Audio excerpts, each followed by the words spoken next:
আমি সবথেকে বেশি প্রশ্নটা পেয়েছি সেটা হচ্ছে তুমি ইউটিউবে কপিরাইট ফ্রি মিউজিকটা কোথা থেকে নাও। একই সাথে লিখেছিল তুমি থাম্বনেল সেট করো কিভাবে। তোমার ছোটবেলার স্বপ্ন কি ছিল? আমার ছোটবেলার স্বপ্ন ছিল তুমি কি কি ট্রাইপড ইউজ করো, এডিটিং কোথা থেকে করো, কে করে দেয়, ইউটিউব ইনকাম কেমন তোমার। নমস্কার, কেমন আছেন সবাই? আজকে কিন্তু কোনো ডেইলি ব্লগ না, আজকে আপনাদের প্রশ্নের উত্তর আজকে দিতে এসেছি। যেমনটা কমিউনিটি পোস্টে আমি দিয়েছিলাম, আপনারা যে এত কমেন্ট করবেন সত্যি আমি ভাবতে পারিনি। আমি মনে করেছিলাম ওই 10-12 জন হয়তো কমেন্ট করবে, আমি তাদের উত্তর দেব। এত কমেন্ট পাবো সত্যিই আমি ভাবতে পারিনি। তাহলে চলুন ভিডিওটি শুরু করা যাক। আর কেমন লাগলো আজকের কিউএনএ ভিডিওটা সেটাও আমাকে কমেন্টে জানাবেন। আর যাদের নামগুলো নিতে আমার মিস হয়ে যাবে তো তারা আমাকে আবার কমেন্ট করবেন, আমি ব্লগে তাদের উত্তরগুলো দিয়ে দেব।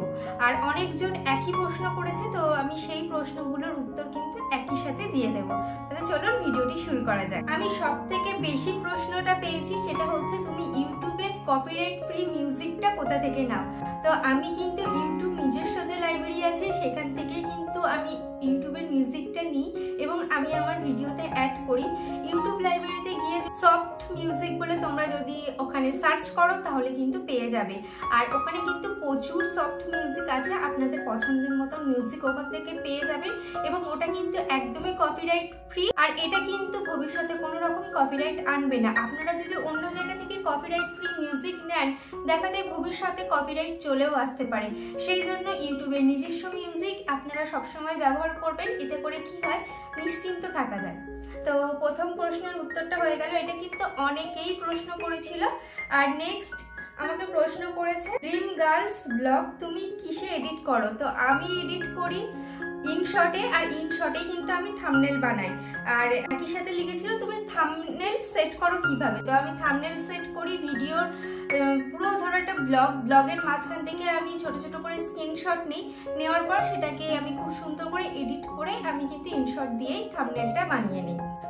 মুনস মমস কেয়ার আমাকে জিজ্ঞাসা করেছে দিদি ভাই ট্যাগ কোথা থেকে নেব। ট্যাগ কিন্তু তোমার ভিডিও রিলেটেড ট্যাগ কিন্তু তুমি দিতে পারো এবং ট্যাগ কিন্তু গুগলে সার্চ করলে, মানে তোমার ভিডিও রিলেটেড ট্যাগ যদি গুগলে সার্চ করো ওখানে কিন্তু পরপর অনেকগুলো ট্যাগ দিয়ে দেবে। কি কি ট্যাগ বসালে ভিডিওতে ভিউজ আসবে, ট্রেন্ডিং তোমার ট্যাগ কিন্তু বসাতে হবে।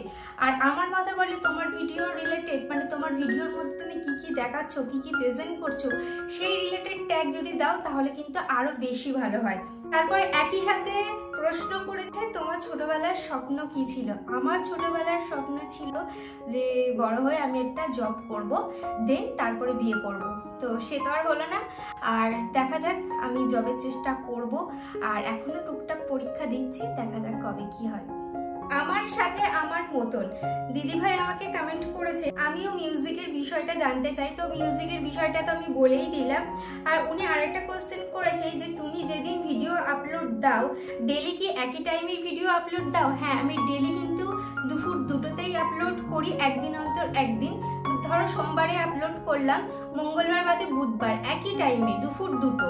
আর আমি কিন্তু ওই টাইমটা মেনটেন করেই ভিডিও আপলোড করি। কুকিং চ্যানেল বাই মো আমাকে জিজ্ঞাসা করেছে দিদি তোমার ব্যাকগ্রাউন্ড মিউজিকটা ইউটিউবের কোথা থেকে নেওয়া। তো আমি অলরেডি এই প্রশ্নের উত্তর আমি দিয়ে দিয়েছি।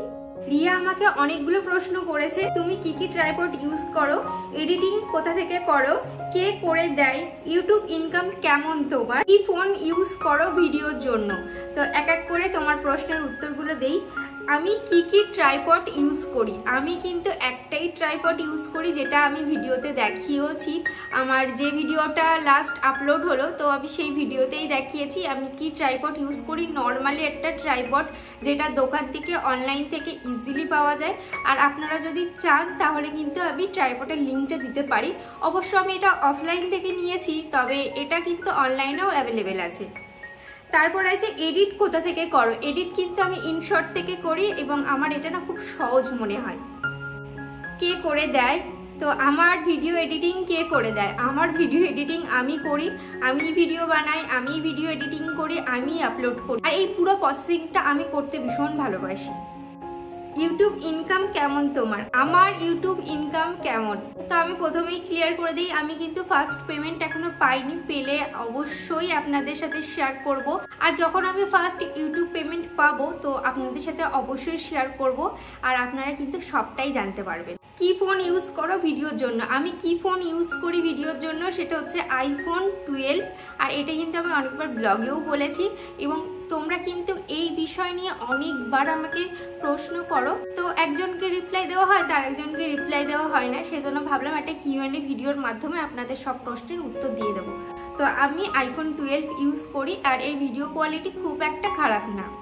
এমজি ফ্যামিলি বলে একটা দিদিভাই আমাকে কমেন্ট করেছে, তুমি কি 1080pতে ভিডিও ডাউনলোড করো?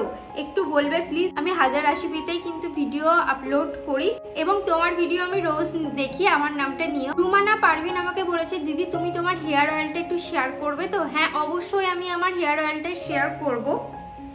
পায়েল আমাকে জিজ্ঞাসা করেছে, দিদি কপিরাইট ফ্রি মিউজিকটা পাবো কোথা থেকে, কিভাবে সেট করব? তো তুমি যখন ভিডিও এডিট করবে তখনই কিন্তু মিউজিক সেট করা যায়, আর মিউজিকটা কিন্তু তোমরা ইউটিউব লাইব্রেরি থেকেই পেয়ে যাবে।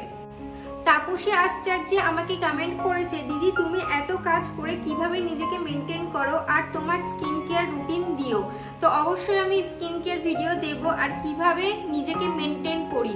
তো সংসারের যা টুকিটাকি কাজ থাকে, মানে প্রত্যেক দিন সংসারের সবারই ধরো একই কাজ, ঘর ঝাড় দেওয়া, ঘর মোছা, রান্না বান্না করা, বাচ্চা সামলানো, সমস্ত কাজ করার পরেও কিন্তু নিজের জন্য একটু টাইম বার করি, যেটা ব্লগে তোমরা দেখবে। সবসময় দিনের শেষে মানে কাজের শেষে আমি আমার স্কিন কেয়ার করি, নিজের শরীরের যত্ন নিই। সংসারের কাজের পাশাপাশি নিজেকে কিভাবে ভালো রাখা যায়, কিভাবে একটা হেলদি লাইফস্টাইল মেনটেন করা যায়, সেটা কিন্তু আমি সবসময় মাথায় রাখি।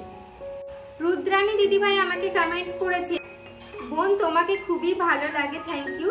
তোমার বাড়ি বসিরহাটে কোথায়? আমার ধান্যকুড়িয়াতে। তো ধান্যকুড়িয়াতে আমার মাসির বাড়ি, আর আমাদের বসিরহাটের কাছেই, আর আমার বসিরহাটে নিমদারিয়াতে বাড়ি।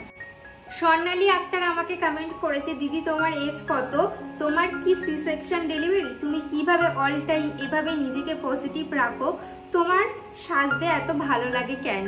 তো প্রথমেই বলি আমার এজ কত। আমার এজ এই 24+।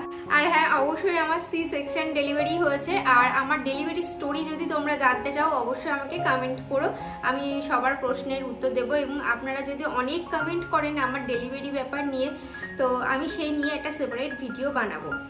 আর লিখেছে, তুমি কিভাবে অল টাইম এভাবে নিজেকে পজিটিভ রাখো? তো দেখো, আমি নিজে পজিটিভ থাকি বলে কিন্তু চারিপাশে সবাইকে পজিটিভ রাখতে পারি। আমি যদি নিজে নেগেটিভ হয়ে থাকি, আর আমি যদি নিজে সবসময় খারাপ হবে চিন্তা ভাবনা করি, তাহলে কিন্তু সেই খারাপটা আমার সাথে হতে বাধ্য। তুমি যদি নেগেটিভ চিন্তা সবসময় করো, তাহলে কিন্তু পজিটিভ জিনিসও নেগেটিভ হয়ে যাবে। আর তুমি যদি সবসময় ভাবো যে ভালো হবে সবকিছু ভালো হবে, তাহলে কিন্তু খারাপ জিনিসটাও কিন্তু ভালো হয়ে যায়। আর এই চিন্তা ভাবনা করে কিন্তু আমি সবসময় নিজেকে মানে নিজের মনকে বলি, আশেপাশে যা হবে আর আমার সাথে যা হবে ভালোই হবে। তোমার সাজতে এত ভালো লাগে কেন? আমি ছোটবেলা থেকে প্রচন্ড ভালোবাসি সাজতে, যে কারণে রাত 1টা, 1:30, 2টোর সময় উঠেও আমি নাকি সাজতাম। আমার মা গল্প করে। তো আমার ছোট থেকেই আমার এটা একটা বলতে পারো ভীষণ একটা শখ, সাজার শখ। তো সেই ছোটবেলার হ্যাবিটটা এখনো আছে। আমি সাজতে প্রচন্ড ভালোবাসি এবং নিজেকে ফিটফাট রাখতে পছন্দ করি। মাম্পি দাস আমাকে কমেন্ট করেছে, তুমি কি খেতে ভালোবাসো? আমি কি খেতে ভালোবাসি? আমি কি খেতে ভালোবাসি এটা জিজ্ঞাসা করা উচিত ছিল, কারণ আমি অনেক কিছু খেতে ভালোবাসি। যেমন হচ্ছে, প্রথমেই হচ্ছে বিরিয়ানি খেতে ভালোবাসি, সেকেন্ড হচ্ছে মাটন খেতে ভালোবাসি। এবং মাটন বিরিয়ানি যদি একসাথে হয় তাহলে তো আর হয়েই গেল, গল্প শেষ। আর তারপরে খেতে ভালোবাসি আইসক্রিম, লস্যি। এই গরমে তো লস্যিটা আমার জাস্ট ওয়াও লাগছে। আর খেতে ভালোবাসি ঘুগনি, তারপরে ফুচকা, অনেক কিছু খেতে ভালোবাসি আমি। মাম্পি দাস আরেকটাও কমেন্ট করেছে যে তোমার সাথে তোমার হাজবেন্ডের সম্পর্ক কেমন, মানে রিলেশনটা কেমন? তো ওর সাথে আমার সম্পর্কটা হচ্ছে অনেকটা বন্ধুত্বের মতন। একে অপরকে না বললেও আমরা বুঝে যাই কে কি বলতে চাইছে। তো এই নিয়ে কিন্তু আমরা 9টা বছর পার করে দিয়েছি আমাদের বিবাহিত জীবন। কোয়েল বোন আমার কাছে জিজ্ঞাসা করেছে, দিদি তোমার লাভ ম্যারেজ নাকি অ্যারেঞ্জ ম্যারেজ? তো আমার লাভ ম্যারেজ নাকি অ্যারেঞ্জ ম্যারেজ, এই কোশ্চেনটা কিন্তু অনেকেই জিজ্ঞাসা করেছে। তো প্রথমেই বলে দিই, আমার কিন্তু লাভ ম্যারেজ। তো এর পিছনে কিন্তু অনেক বড় একটা হিস্ট্রি আছে, পরে অন্য সময় আলাদাভাবে আপনাদেরকে বলবো, একটা সেপারেট ভিডিও নিয়ে আপনাদের সাথে বলবো। আর তোমার বার্থডে কবে দিদিভাই? তো আমার বার্থডে হচ্ছে ডিসেম্বরের 4 তারিখ, 4 ডিসেম্বর আমার বার্থডে। তোমার সব ভিডিও আমি দেখি, ইনস্টাগ্রাম ইউটিউব কিচ্ছু মিস করি না। Thank you so much. আর ইনস্টাগ্রামে কিন্তু আমি সবসময় অ্যাক্টিভ। যারা আমার সাথে কন্ট্যাক্ট করতে চাইছো বা আমার সাথে পার্সোনালভাবে কথা বলতে চাইছো তারা কিন্তু আমাকে ইনস্টাগ্রামে মেসেজ করতে পারো। অনেকেই আছে, অনেক দিদিভাই আমাকে বলেছে যে তোমার সাথে কথা বলতে চাই বা তোমার সাথে যোগাযোগ করতে চাই, কিভাবে করব। তো ইনস্টাগ্রামে আমাকে মেসেজ করো, আমি কিন্তু সেখানে রিপ্লাই দেবো, আপনাদের সাথেও কথা হবে। জুহি বলে একটা দিদিভাই আমাকে কমেন্ট করেছে, তোমার হাজবেন্ডের কি কোনো ভাই বোন নেই? না, আমার হাজবেন্ড একা, আর আমি এই বাড়ির একমাত্র বউ। আর তোমার নিজের ভাই বোন কজন? আমার একটা দাদা আছে, মানে আমরা 2 ভাই বোন, আমার দাদা আর আমি। পূজা পূর্ব বর্ধমান আমাকে কমেন্ট করেছে, কি করে এডিট করো প্লিজ বলবে? তো আমি এডিট কিন্তু খুব সিম্পল ভাবে করি, আর আমি কিন্তু ইনশর্ট দিয়ে পুরো ভিডিওটা এডিট করি। আমি প্রথম থেকেই, যেখান থেকে আমি ভিডিও আপলোড করেছি সেখান থেকেই কিন্তু আমি ইনশর্ট থেকে ভিডিও আপলোড করি। আর একজন আমাকে কমেন্ট করেছিল যে দিদি তুমি তোমার ভিডিওতে প্রথম যেদিন ভিডিও দাও সেদিন আমার কত ভিউজ এসেছিল, মানে আমি যেদিন প্রথম ভিডিও দেই তো সেদিন আমার ভিডিওতে কত ভিউজ এসেছিল। তো আমি টানা 3 থেকে 4টে ভিডিও দিয়েছিলাম, 3 থেকে 4টে ভিডিও আমার ওই 20, 19, 21 এইরকমই ভিউজ আসতো, মানে 30-এর মধ্যেই ভিউজ আসতো। তো একদিন আমি রান্না করছিলাম, রান্না করতে করতে আমি দেখলাম যে একটা ভিডিওতে আমার 50 ভিউজ গেছে। তো আমি ভাবলাম ঠিক আছে, তো সেটা কিন্তু রাতের মধ্যে 1K হয়ে গেছিল। তো সেইখান থেকে আমার ইউটিউব জার্নিটা, মানে আপনাদের সাথে ভালোবাসাটা আরো বেশি হতে থাকলো। তো এইভাবেই কিন্তু এখনো পর্যন্ত চলছে। পুচকো গুড্ডি আমাকে বলেছে, হাইদি কেমন আছো? আমি ভীষণ ভালো আছি, তুমি কেমন আছো? পুচকো গুড্ডি লিখেছে, তোমার কথাগুলো শুনতে ভালো লাগে, তোমার যেটা বলতে ভালো লাগে সেটা বলো, তুমি তোমার নিজের সম্বন্ধে কিছু বলো যাতে আমরা তোমাকে আরো বেশি চিনতে পারি। তো আমি আমার নিজের সম্পর্কে কি বলবো, সবটাই তো আপনারা জানেন, ব্লগের মাধ্যমে আমাকে চিনছেন একটু একটু করে। আমার রূপকথা নামটা আপনাদের কাছে আস্তে আস্তে একটু একটু করে পরিচয় পাচ্ছে, তো এটাই আমার কাছে অনেক। পায়েল দিদিভাই আমাকে বলেছে, দিদিভাই আমি নতুন ইউটিউব চ্যানেল খুলেছি কিন্তু ভিডিওতে একদম ভিউজ আসছে না, কি করব? তো ভিডিওতে ভিউজ কিন্তু চট করে আসে না, ধৈর্য ধরতে হবে এবং কন্টেন্ট, ভালো ভালো কন্টেন্ট ভাবতে হবে এবং আপলোড করতে হবে। টিঙ্কু বলে একটা দিদিভাই আমাকে কমেন্ট করেছে, তুমি তোমার আগের চ্যানেলটা বন্ধ করলে কেন? যে রিচ ডাউন হয়ে গেছিল বলে আমি বন্ধ করে দিয়েছি আগের চ্যানেলটা। কোনোভাবেই কিছু হচ্ছিল না, আর অনেক ভুল ভ্রান্তি ছিল ওই চ্যানেলটার মধ্যে, যে কারণে ওই চ্যানেলটা আর গ্রো করছিল না। সেই জন্য ওই চ্যানেলটা বন্ধ করে আমি এই নতুন চ্যানেলটা ওপেন করেছি। বন্দনা খান বলে একটা দিদিভাই আমাকে কমেন্ট করেছে, দিদি তুমি কি ফার্স্ট পেমেন্ট পেয়েছো? না, আমি এখনো ফার্স্ট পেমেন্ট পাইনি, পেলে অবশ্যই মানে আগেই আপনাদের সাথে শেয়ার করব, আর সেটা হবে আমার কাছে সব থেকে বড় পাওয়া। তো এই ছিল আজকের Q&A ভিডিও, কেমন লাগলো অবশ্যই কমেন্টে জানিয়ে। দেখা হচ্ছে নেক্সট ব্লগে, ততক্ষণ সবাই সুস্থ থাকবেন, ভালো থাকবেন, টাটা।